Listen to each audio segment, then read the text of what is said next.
Hello guys, നമുക്കൊരു mango juice ഉണ്ടാക്കിയാലോ? ഞങ്ങളുടെ വീട്ടിൽ ഒരു കുട്ടി മാവുണ്ട്. മാമ്പഴക്കാലമായതുകൊണ്ട് തന്നെ ഒരുപാട് മാങ്ങ ഉണ്ടായിട്ടുണ്ട്. മാങ്ങയെല്ലാം പഴുത്തും തുടങ്ങിയിട്ടുണ്ട്. അങ്ങനെ ഇരുന്നപ്പോഴാണ് പീലിമോള് വന്നിട്ട് അമ്മേ ഒരു ജ്യൂസ് ഉണ്ടാക്കി തരുമോയെന്ന് ചോദിച്ചേ. അപ്പോൾ പിന്നെ ഒന്നും ആലോചിച്ചില്ല, നേരെ പോയി മാവിൽ നിന്ന് 3-4 മാങ്ങ പറിക്കാൻ നോക്കിയപ്പോൾ അവിടെ പോപ്പി നിൽക്കണം. പോപ്പി ഞങ്ങളുടെ വീട്ടിലെ പട്ടിക്കുട്ടിയാണേ.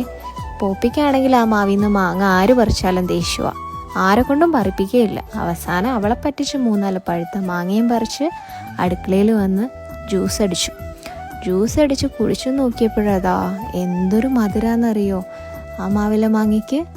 ആ ജ്യൂസ് ഞാൻ പീലിക്ക് കൊടുത്തപ്പോൾ പീലി എനിക്ക് തിരിച്ച് സമ്മാനിച്ചത് ഒരു ചിരിയാണ്.